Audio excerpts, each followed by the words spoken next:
Yaxın əyləşin, yay təmizliyi başladı. Bəli, bəli, düz eşitdiniz. İndi hiss eləyirəm ki, deyirsiniz ki, bu havada yay təmizliyi olar. Amma neyniyim qızlar? Hər gün dururdum ki, başlayım, hava düzəlmirdi. Bugün biraz havanı günəşli gördüm. Dedim elə başlayacağam.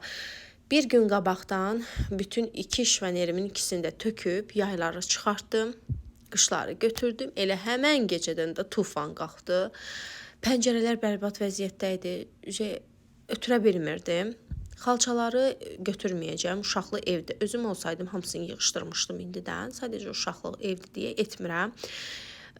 Dərindən belə təmizlik eləyim. Hər gün bir otağı belə təmizlik eləyəcəm. Yuyulmalı şeyləri çıxardıb, yuyub, qurudub.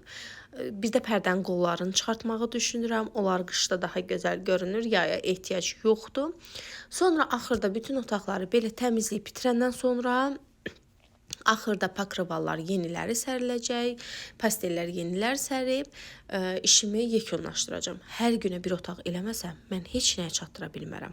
2 uşaqla, onların yeməyi, içməyi, hər şeydə tələb eləyirlər, istəyirlər, onu bişir, bunu bişir. Ona görə mən bir gündə bütün evi təmizləyə bilmərəm. Düşünürəm ki, nə qədər təmizkar insan olur olsun, bir günə ev təmizlənmir. Bayram təmizliyi və yaxud yay, payız təmizliyi olmur.